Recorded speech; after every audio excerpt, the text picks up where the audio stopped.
പത്മ ലളിതാ സഹസ്രനാമം അടുത്ത വരികളിലേക്ക് കടക്കുന്നു. ദേവി എങ്ങനെ നമ്മളുടെ ഉള്ളിൽ ഈശ്വരത്വം നൽകി ഈശ്വരനായി നമ്മളെ നയിക്കുന്നു, വളർത്തുന്നു എന്നുള്ള വരികളാണ്. അപ്പോൾ നിഷ്കാരണ നിഷ്കളങ്ക നിരുപാധിർ നിരീശ്വര. നിഷ്കാരണ അമ്മ തന്നെയാണ് മൂലകാരണവും മൂലപ്രകൃതിയും. മൂലപ്രകൃതിയാകുമ്പോൾ അമ്മ പരാശക്തിയായി മാറുന്നു. പരാശക്തി, നമ്മൾക്ക് ചിന്തിക്കാനും അളന്നെടുക്കാനും തിട്ടപ്പെടുത്താനുമാകാത്ത ശക്തി. എന്നാൽ അതേ ശക്തി നമ്മളുടെ ഉള്ളിലും ഉണ്ട്. അതാണ് മൂലകാരണം. നമ്മൾ കാരണ ശരീരം എന്ന് പറയുന്നത് സ്ഥൂല സൂക്ഷ്മ കാരണ ശരീരം. അപ്പോൾ ആ കാരണ ശരീരം ബീജ ശരീരം എന്നും പറയും. എല്ലാത്തിൻ്റെയും ബീജമായ ആനന്ദ ബീജമായ അമ്മ നമ്മളുടെ ഉള്ളിലുണ്ട്. എന്നാൽ അമ്മയ്ക്ക് അങ്ങനെയുള്ള ഒരു കാരണം ശരീരം ഉണ്ടാകില്ല. കാരണം അമ്മ മൂലപ്രകൃതിയാണ്. എവിടെ തുടങ്ങി എപ്പോ തുടങ്ങി അറിയില്ല. അതാണ് നിഷ്കാരണ നിഷ്കളങ്ക. നിഷ്കളങ്ക, നിഷ്കളങ്കം എന്ന വാക്ക് കേൾക്കുമ്പോൾ നമുക്ക് ഒറ്റ കാര്യം, ഒറ്റ ചിത്രമേ ഓർമ്മ വരികയുള്ളൂ, ഒരു കുഞ്ഞ്. അതുകൊണ്ടാണ് നമ്മൾ എപ്പോഴും പറയുന്നത്, കുഞ്ഞിനെ കാണുമ്പോൾ എന്ത് ഇന്നസെൻസ് ആണെന്ന് പറയും. ആ നിഷ്കളങ്കത്വം, ഒരു കളങ്കവും തൊട്ട് തീണ്ടിയിട്ടില്ലാത്ത ആ ഒരു ക്ഷണം, ആ ഒരു മൊമെന്റ്. അപ്പോൾ ആ നിഷ്കളങ്കത്വം എന്നാൽ ആ ബാലാരൂപത്തെ, ആ നിഷ്കളങ്കം, ഒരു കളങ്കവും ഒരു മാലിന്യവും ലോകമാലിന്യവും ലോകമായകളും തൊട്ട് തീണ്ടിയിട്ടില്ലാത്ത ആ ഒരു രൂപത്തെ, ആ ഫിസിക്കാലിറ്റിയെ കൂടിയാണ് പറയുന്നത്. ഉള്ളിലുള്ള വിചാരങ്ങളെയല്ല, ടോട്ടലി ഫിസിക്കലാണ്. അതാണ് ശുദ്ധാവസ്ഥ. ഉള്ളിലും പുറത്തുമുണ്ട്, ഒരു കോൺസെപ്ച്വൽ അല്ല. അതാണ് എടുത്തു പറയുന്നത്. ആത്മീയവുമാണ്, അത് ഭൗതികവുമായും നമ്മൾ അനുഭവിക്കുന്ന അവസ്ഥയിലേക്ക് എത്തിക്കുന്നു. അതാണ് നിരുപാധിർ നിരീശ്വര. ഒരു ഉപാധികളിലും പെടാത്തതാണ്, ലിമിറ്റഡ് അല്ല. അപ്പൊ നമ്മൾ ആത്മീയം മാത്രമാണ് എന്ന് നമ്മൾ ചിന്തിക്കുമ്പോൾ അമ്മ പറയാണ്, അല്ല, നിരുപാധിറാണ്. എന്നെ നിങ്ങൾ ലിമിറ്റ് ചെയ്യരുത്, ഞാൻ ഇതാണ് എന്ന് പറയരുത്. നിരുപാധികൾ, സകല ഉപാധികൾക്കും അപ്പുറമാണ്, ഒരു പരിമിതികളുമില്ല.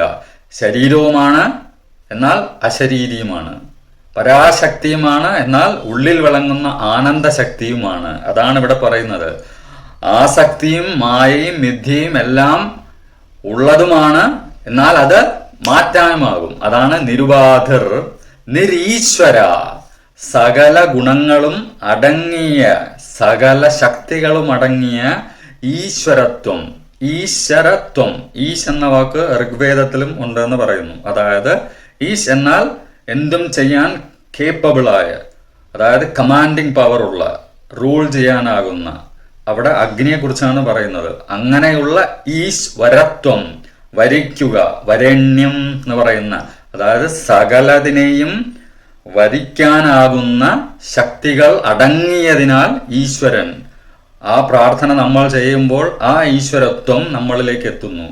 അത് ഒരിക്കലും ഒരു കോൺസെപ്റ്റ് അല്ല, അതിന്റെ ശക്തിഭാവത്തെ കുറിച്ചാണ് പറയുന്നത്. വെറും ഒരു തത്വഭാവത്തെ കുറിച്ചല്ല, തികച്ചും ഫിസിക്കലും കൂടിയാണ്. നമ്മൾ അത് അനുഭവിക്കുകയാണ്.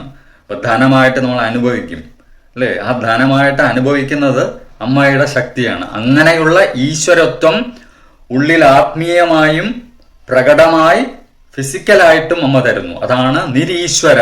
അമ്മയെ അങ്ങനെ ഭരിക്കാൻ, അങ്ങനെ നയിക്കാൻ ഒരു ഈശ്വരത്വം ഇല്ല, അമ്മയെ നയിക്കാൻ. കാരണം ആ ഈശ്വരത്വം അമ്മ തന്നെയാണ്. നീരാഗ രാഗമഥനി നിർമ്മത മതനാശിനി. നീരാഗ, രാഗമെന്ന് നമുക്ക് കേൾക്കുമ്പോൾ ആദ്യം ഓർമ്മ വരുന്ന ഒരു പാട്ടിന്റെ രാഗം, അല്ലെ? മെലഡിയസ്. എന്താണ് മെലഡി എന്ന് പറയുന്നത് തന്നെ എല്ലാം ചേരുന്ന അവസ്ഥയാണ്. അപ്പോൾ അതിനൊരു ചിട്ടയുണ്ട് രാഗം. എന്നാൽ രാഗത്തിനെ നിറമായും പറയും.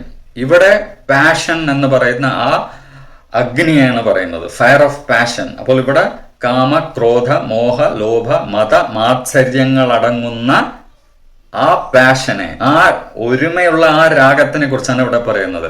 ഇത്രയും കാര്യങ്ങൾ നമ്മളുടെ ഉള്ളിലുണ്ട്. ആ രാഗങ്ങളെ എങ്ങനെ നമ്മൾ ഉപയോഗിക്കുന്നു, കാമം നമുക്കുണ്ട്, എങ്ങനെ ഉപയോഗിക്കുന്നു, അതാണ് ആ ഉപയോഗിക്കാൻ ഉതകുന്നതാണ് ശക്തി. അവിടെയാണ് മഥനി.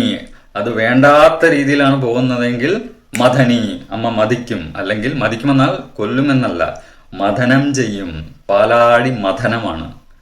അതേ കാമത്തെ അമ്മ മതിക്കാനുള്ള ശക്തി തന്ന് മറ്റൊരു സൃഷ്ടിയായി മാറ്റുന്നു. രാഗമദനി നിർമത മതനാശിനി.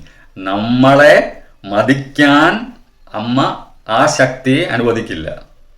അതായത് കാമമാണെങ്കിലും ക്രോധമാണെങ്കിലും നമ്മളുടെ ഉള്ളിലുണ്ട്. ആ കാമത്തെയും ക്രോധത്തെയും നമ്മൾ വരിച്ച് നമ്മളുടെ ആവശ്യത്തിനായി, ധർമ്മത്തിനായി, ലോകത്തിനും നമുക്കും ഉപയോഗിക്കുന്ന രീതിയിൽ അമ്മ മാറ്റാനുള്ള ശക്തി തരും. അതാണ് നിർമത. മതം ഇല്ലാതാക്കുന്നതല്ല, മതമുണ്ട്.